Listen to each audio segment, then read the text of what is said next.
కాంగ్రెస్ కమిటీల అధ్యక్షుల నియామకంపై తెలంగాణ కాంగ్రెస్ ఫోకస్ పెట్టింది. దీంతో ఉమ్మడి మహబూబ్నగర్ జిల్లాలో ఆశావహులు ఎవరి ప్రయత్నాల్లో వారున్నారు. ఎమ్మెల్యేలు, ఎంపీలు, మాజీలు ఇలా ఎవరికి వారు తమ అనుచరులకు డీసీసీ అధ్యక్ష పదవులు ఇప్పించుకునే పనిలో ఉన్నారు. జిల్లాల పునర్విభజన తర్వాత ఉమ్మడి పాలమూరు జిల్లా 5 ముక్కలైంది. 5 జిల్లాల డీసీసీ అధ్యక్ష పీఠాలు ఎవరికి దక్కుతాయన్న అంశంపై ఇప్పుడు ఉత్కంఠ నెలకొంది. ఇంతకీ రేసులో ఉన్న నేతలెవరు? వారికి మద్దతిస్తున్నదెవరు? మంత్రివర్గ విస్తరణను పూర్తి చేసిన తెలంగాణ కాంగ్రెస్ ఇప్పుడు పార్టీ కమిటీల ఏర్పాటుపై దృష్టి పెట్టింది. ఇప్పటికే టీపీసీసీ ఉపాధ్యక్షులతో పాటు ప్రధాన కార్యకర్తలను నియమించింది. మిగిలిన పోస్టులను భర్తీ చేసే పనిలో ఉంది. ఇదే సమయంలో జిల్లా కాంగ్రెస్ కమిటీల నియామకంపై ఫోకస్ చేస్తోంది. దీంతో ఉమ్మడి మహబూబ్నగర్ జిల్లాలో ఆశావాహులు తమ ప్రయత్నాలను ముమ్మరం చేశారు. పంచాయతీరాజ్ సంస్థల ఎన్నికల్లో డీసీసీలు కీలక పాత్ర పోషించబోతున్నాయి. అభ్యర్థుల ఎంపిక, బీఫారాల పంపిణీ వారి చేతుల మీదుగానే జరుగుతోంది. దీంతో పదవి దక్కితే చాలు, జాక్పాట్ కొట్టినట్టేనన్న ఫీలింగ్ లో హస్తం పార్టీ నేతలున్నారు. అధికార పార్టీ కావడంతో పలుకుబడి ఉంటుంది. దీంతో ఎవరికి వారే లాబియింగ్ చేసుకుంటున్నారు. మహబూబ్ నగర్ డీసీసీ అధ్యక్షుడిగా దేవరకద్ర ఎమ్మెల్యే మధుసూదన్ రెడ్డి వ్యవహరిస్తున్నారు. నారాయణపేట డీసీసీ అధ్యక్షుడిగా ప్రశాంత్ రెడ్డి పనిచేస్తున్నారు. ఇక వనపర్తిలో రాష్ట్ర ప్రణాళికా మండలి ఉపాధ్యక్షుడు చిన్నారెడ్డి అనుచరుడు రాజేంద్ర ప్రసాద్ యాదవ్ డీసీసీ అధ్యక్షుడిగా కొనసాగుతుండగా, నాగర్ కర్నూలు జిల్లా కాంగ్రెస్ కమిటీ ప్రెసిడెంట్ గా అచ్చంపేట ఎమ్మెల్యే వంశీకృష్ణ ఉన్నారు. ఇప్పుడు వంశీకృష్ణకు టీపీసీసీ ఉపాధ్యక్ష పదవి రావడంతో డీసీసీని భర్తీ చేయాల్సి ఉంటుంది. గద్వాల డీసీసీకి అధ్యక్షుడే లేరు.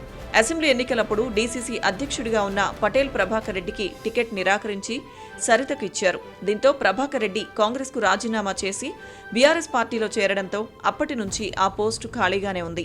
ఏఐసీసీ కార్యదర్శి సంపత్ కుమార్ జిల్లా బాధ్యతలను తాత్కాలికంగా చూస్తున్నారు.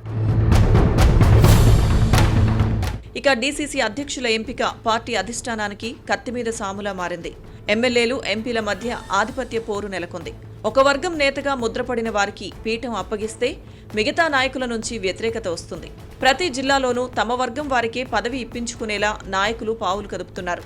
వనపర్తి జిల్లా కాంగ్రెస్ అధ్యక్షుడిగా చిన్నారెడ్డి వర్గీయుడు రాజేంద్ర ప్రసాద్ కొనసాగుతున్నారు. కాగా ఇటీవలే టీపీసీసీ కార్యవర్గంలో చిన్నారెడ్డి అనుచరుడు నందిమళ్ల యాదయ్యకు ప్రధాన కార్యదర్శి పదవి దక్కింది. దీంతో ఇప్పుడు డీసీసీ అధ్యక్షుడిగా ఎమ్మెల్యే మేఘారెడ్డి తన వర్గానికి ఇప్పించుకునేలా ప్రయత్నాలు ప్రారంభించారు. వీరి మధ్య విభేదాలు ఉన్న నేపథ్యంలో పంతం నెగ్గించుకునేందుకు మేఘారెడ్డి ప్రయత్నిస్తున్నారు. ఈ శాసనసభ్యుడి అనుచరులుగా ముద్రపడిన market committee chairman Srinivas Goud, party నాయకులు సతీష్, శంకర్ నాయక్, బ్రహ్మచారి, వెంకటేష్ డీసీసీ అధ్యక్ష పదవి కోసం రేసులో ఉన్నారు. ఇక చిన్నారెడ్డి వర్గీయులైన తిరుపతయ్య, బాలస్వామిలు పదవి కోసం ప్రయత్నిస్తున్నారు. అయితే మరోసారి అధ్యక్షులుగా కొనసాగాలని రాజేంద్ర ప్రసాద్ కోరుకుంటున్నారు. ఇక గద్వాలలో ఎమ్మెల్యే కృష్ణమోహన్ రెడ్డి, పార్టీ నాయకురాలు సరిత తమ అనుచరులకు డీసీసీ ప్రెసిడెంట్ పోస్టును ఇప్పించుకోవాలని చూస్తున్నారు. గత అసెంబ్లీ ఎన్నికల్లో వీరిద్దరూ పోటీ పడ్డారు. కృష్ణమోహన్ రెడ్డి బీఆర్ఎస్ నుంచి గెలిచి కాంగ్రెస్లో చేరారు. సరిత అసెంబ్లీ ఎన్నికలకు ముందు కారు దిగి కాంగ్రెస్ కండువా కప్పుకొని కృష్ణమోహన్ రెడ్డిపై పోటీ చేసి ఓడిపోయారు. ఈ ఎమ్మెల్యే హస్తం పార్టీలోకి వచ్చినప్పటి నుంచి ఇద్దరు కత్తులు దూసుకుంటున్నారు. వీరిద్దరిని మించి అలంపూర్ ఇన్ఛార్జ్ ఏఐసీసీ కార్యదర్శి సంపత్ కుమార్ తన వర్గం నేతకు డీసీసీ అధ్యక్ష పదవి ఇప్పించుకోవాలన్న ప్రయత్నంలో ఉన్నారు. ప్రస్తుతం గద్వాల జిల్లా డీసీసీ అధ్యక్షుడిగా ఎవరూ లేకపోవడంతో సంపత్ కుమార్ పార్టీకి పెద్ద దిక్కుగా వ్యవహరిస్తున్నారు. గత అసెంబ్లీ ఎన్నికలకు ముందు డీసీసీ అధ్యక్షుడిగా పనిచేసిన పటేల్ ప్రభాకర్ రెడ్డి పార్టీకి రాజీనామా చేసి బీఆర్ఎస్లో చేరడంతో పోస్టు ఖాళీగా ఉంది.